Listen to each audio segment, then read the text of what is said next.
Hello everybody, আশা করি তোমরা ভালো আছো। আমি আবার চলে এসেছি নতুন একটা সমস্যা নিয়ে আমার এই ইউটিউব চ্যানেল দেবজ্যোতিষ ম্যাথে। আমাদের যে জার্নি স্টার্ট হয়েছিল সেটা হয়েছিল স্কুল লেভেল ম্যাথমেটিক্স এই টপিকের উপর ভিত্তি করে। অর্থাৎ স্কুল লেভেল ম্যাথমেটিক্স বলতে স্কুলের যে সমস্ত অঙ্ক আমাদের লাগে সেই সমস্ত অঙ্ক এখানে আলোচনা হবে। দেখো, আমরা লসাগু এবং গসাগু স্টার্ট করেছি। সেক্ষেত্রে আমরা দেখেছি গসাগু কাকে বলে, লসাগু কাকে বলে এবং সেগুলো বলতে কি বোঝায়, সেগুলো কিভাবে বের করতে হয় সে সম্পর্কে আমরা জেনেছি। এবং কিছু অড টাইপের প্রবলেম যেগুলো সচরাচর করা একটু কঠিন মনে হয়, সেই সমস্ত প্রবলেমগুলো নিয়ে আলোচনা করেছি।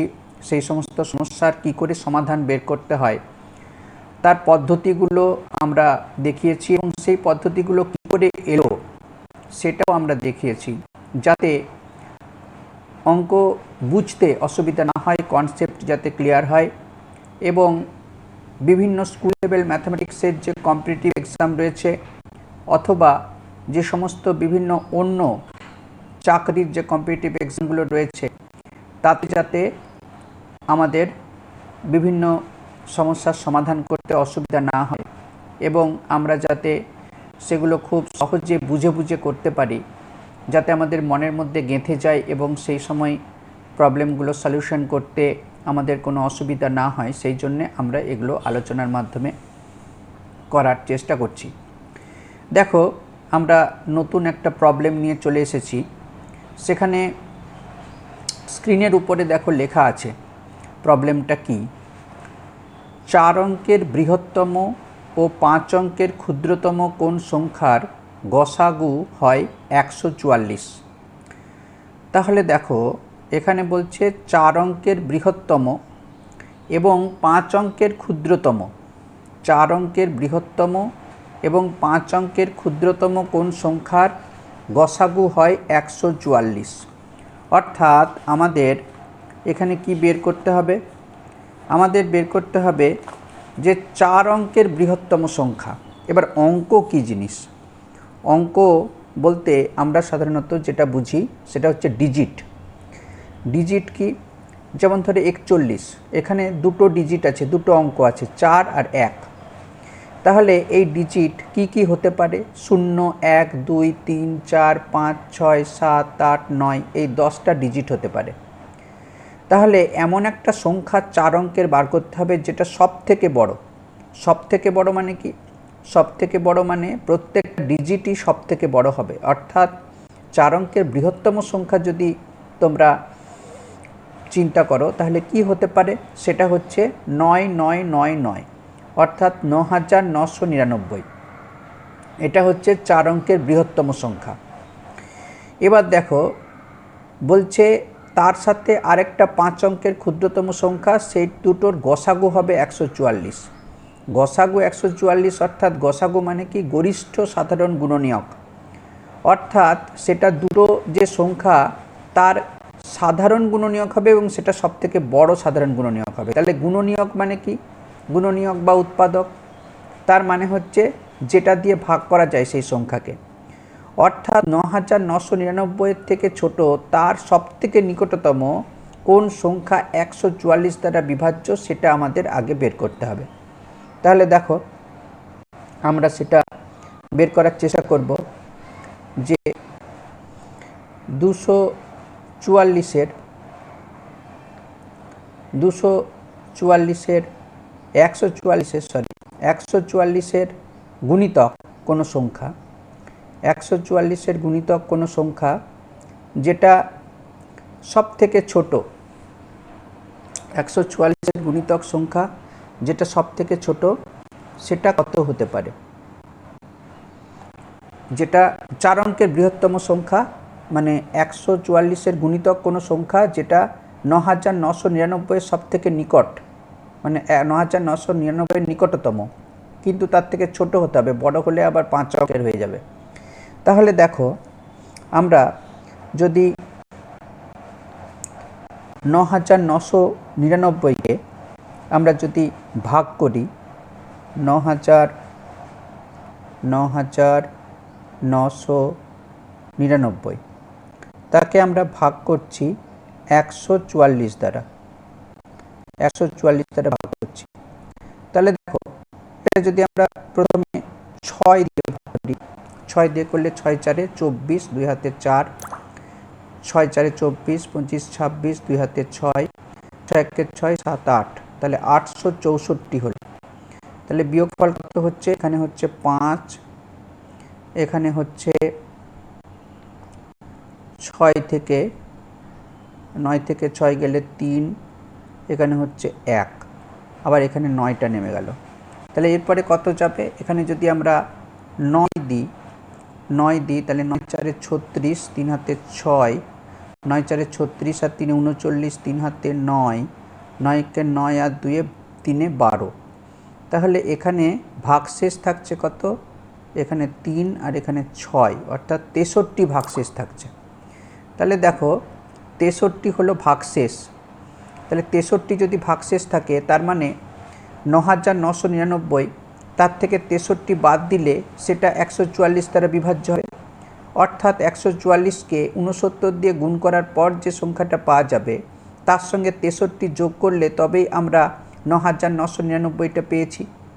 অর্থাৎ এখানে আমরা কি করব না, আমরা ৯,৯৯৯ তার থেকে আমরা 63 সেটা বিয়োগ করব।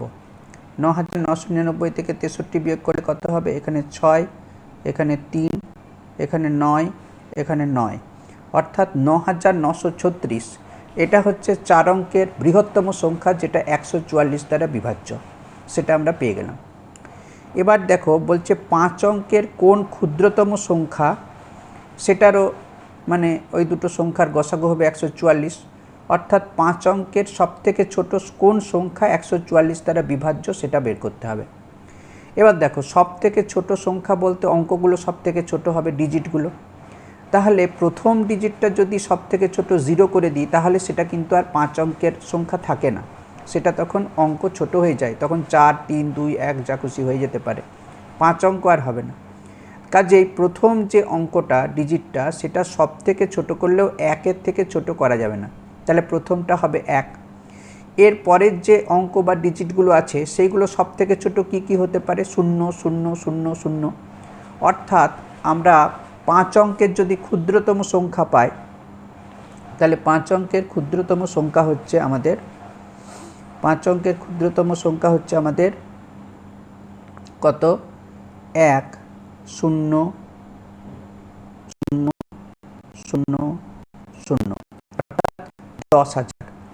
এবার দেখো 10,000-এর নিকটতম কোন সংখ্যা ১৪৪ দ্বারা বিভাজ্য, কিন্তু এখানে বিয়োগ করলে হবে না, এখানে যোগ করতে হবে। বিয়োগ করলে তো আবার 4 অঙ্কের সংখ্যা হয়ে যাবে। তাহলে দেখো আগে আমরা ভাগ করে দেখব, ১৪৪ দিয়ে ভাগ করে দেখব যে কোন সংখ্যা এর নিকটতম হতে পারে। তাহলে ১৪৪ দিয়ে যদি ভাগ করি তাহলে দেখো আমরা ১৪৪ দিয়ে ভাগ করলে কি পাচ্ছি? প্রথমে যদি আমরা এখানে 6 দিয়ে করি তাহলে ১৪৪ 6 আগেই পেয়েছিলাম 864। তাহলে দেখো বিয়োগ করলে কত হচ্ছে? এখানে হচ্ছে 6, 6 1 7, তাহলে 8 9 10 3, এখানে 8 1 9 আর 1 10, তাহলে এখানে হচ্ছে 1360। এবার আবার ধরো এখানে আমরা 9 যদি দিই তাহলে 9 করলে কত হবে? ওখানে আমরা পেয়েছি এর আগে 1296। তাহলে এখানে বিয়োগ করলে কত হবে? এখানে 4, এখানে 6 আর এখানে আর কিছু হবে না, অর্থাৎ 64 হচ্ছে আমাদের ভাগশেষ। তাহলে 64 যদি আমাদের ভাগশেষ হয়, 69 দিয়ে গুণ করলে 144-কে যে সংখ্যাটা পাবো সেই সংখ্যাটা তার সঙ্গে 64 যোগ করলে 10,000 হবে। তার মানে 69-এর পরবর্তী কোনো সংখ্যা দিয়ে যদি 144-কে গুণ করি তাহলে সেই সংখ্যাটা অবশ্যই কি হবে? সেই সংখ্যাটা অবশ্যই 10,000-এর থেকে বড় এবং সবথেকে নিকটতম সংখ্যা হবে যা 144 দ্বারা বিভাজ্য। তাহলে আমরা কি করতে পারি? আমরা করতে পারি যে কি করতে পারি না, আমরা 144কে 70 দিয়ে গুণ করতে পারি। 144কে 70 দিয়ে গুণ করতে পারি। তাহলে 7 4 28, 2 হাতে 8, 7 4 28 আর 2 30, 3 হাতে 0, 7 একে 7, 8 9 10 আর এখানে একটা 0, তার মানে 10,080। অর্থাৎ আমরা 5 অঙ্কের ক্ষুদ্রতম সংখ্যা পেলাম 10,080, যেটা 144 দ্বারা বিভাজ্য। এবার দেখো দুটো সংখ্যা যারা 144 দ্বারা বিভাজ্য, 4 অঙ্কের বৃহত্তম সংখ্যা হচ্ছে 9,936 আর 5 অঙ্কের ক্ষুদ্রতম সংখ্যা হচ্ছে 10,080। কিন্তু এখান থেকে আমরা বলতে পারি যে এই দুটো সংখ্যায় সেই সংখ্যা যাদের গসাগু 144। আমরা তখনই বলতে পারবো যদি এদের 144টা গসাগু এই দুটোর হয়। যদি গসাগু না হয়, যদি দেখা যায় এমন কোনো উৎপাদক আছে, সাধারণ গুণনীয়ক বা উৎপাদক, যেটা 144-এর থেকে বেশি এবং সেটা এই দুটো সংখ্যাকে ভাগ করতে পারছে, তাহলে তো সেটা গসাগু হয়ে যাবে। অর্থাৎ এর থেকে বেশি বড় একটা সংখ্যা গসাগু হয়ে যাবে। তাহলে দেখো এখানে একটা ব্যাপার লক্ষ্য করো যে 9,936 সেটা আমরা কি করে পেয়েছি? সেটা আমরা পেয়েছি 144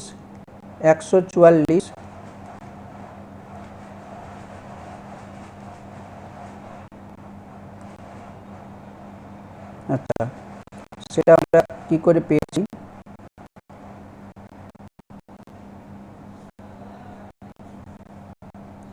সেটা আমরা পেয়েছি 144 ইন্টু কত? 69, অর্থাৎ 69। আবার দেখো এখানে আমরা যদি 10,080 যেটা পেয়েছি, 10,080 সেটা কত ইন্টু কত পেয়েছি? 144 ইন্টু 70, অর্থাৎ 144কে 70 দিয়ে গুণ করে। তাহলে একটা 144কে 69 দিয়ে গুণ করে পেয়েছি, একটা 144কে 70 দিয়ে গুণ করে পেয়েছি। তাহলে দেখো 144 এদের মধ্যে গরিষ্ঠ সাধারণ গুণনীয়ক দেখা যাচ্ছে, কারণ 69 আর 70-এর মধ্যে 1 ছাড়া আর কোনো সংখ্যা নেই যেটা ওই দুটো সংখ্যাকে ভাগ করলে ভাগশেষ 0 হয়। অর্থাৎ এই দুটো সংখ্যার যে গসাগু সেটা হচ্ছে 144। সুতরাং আমাদের যে অঙ্কটা বা সমস্যাটা, তার সমাধান যেটা হবে সেটা হচ্ছে যে 4 অঙ্কের বৃহত্তম সংখ্যা কত হবে? 4 অঙ্কের বৃহত্তম সংখ্যা তাহলে হবে এইটা 9,936 এবং 5 অঙ্কের ক্ষুদ্রতম সংখ্যা 10,080। এই দুটো সংখ্যার যে গসাগু সেটা হচ্ছে আমাদের 144। তাহলে দেখো অঙ্কটা আরেকবার বুঝে নাও। বলছে 4 অঙ্কের বৃহত্তম এবং 5 অঙ্কের ক্ষুদ্রতম কোন সংখ্যার গসাগু হয় 144? তাহলে দেখো 4 অঙ্কের বৃহত্তম সংখ্যা 9,999, তাকে 144 দিয়ে ভাগ করে আমরা দেখলাম ভাগশেষ থাকে 63। সেই ভাগশেষটা 9,999 থেকে বিয়োগ করলে হচ্ছে 9,936, সেটাই হচ্ছে 4 অঙ্কের বৃহত্তম সংখ্যা যাকে 144 দিয়ে ভাগ করা যায়। এবার দেখো 5 অঙ্কের ক্ষুদ্রতম সংখ্যা কত? 10,000, তাকে যদি 144 দিয়ে ভাগ করি তাহলে পাচ্ছি 69। অর্থাৎ 69-এর পরবর্তী সংখ্যা যেটা 70, তাকে 144 দিয়ে গুণ করলে সেটাই হবে 5 অঙ্কের ক্ষুদ্রতম সংখ্যা যা 144 দ্বারা বিভাজ্য হবে। অর্থাৎ এখানে 10,080 হলো 5 অঙ্কের ক্ষুদ্রতম সংখ্যা যা 144 দ্বারা বিভাজ্য। এবার দেখো এই দুটো সংখ্যার মধ্যে গসাগু কিন্তু 144 হচ্ছে, তার বেশি হচ্ছে না। মানে গসাগু মানে সাধারণ গুণনীয়ক এই দুটোর 144ই সব থেকে বড়, তার থেকে বড় কোনো গুণনীয়ক নেই। কারণ বাকি দুটো যে গুণনীয়ক রয়েছে 69 আর 70, তাদের মধ্যে কিন্তু 1 ছাড়া আর কোনো সাধারণ গুণনীয়ক নেই।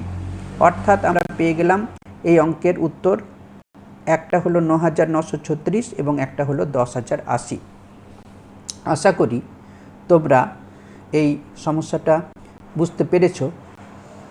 আর তোমরা আমার সাথে এই জার্নিতে চলো, আরও নতুন নতুন সমস্যা আমরা নিয়ে আসবো এবং সেগুলো সমাধান আমরা করব। আশা করি তোমরা এই জার্নিতে আমার সাথে থেকে উপকৃতই হবে। Thank you.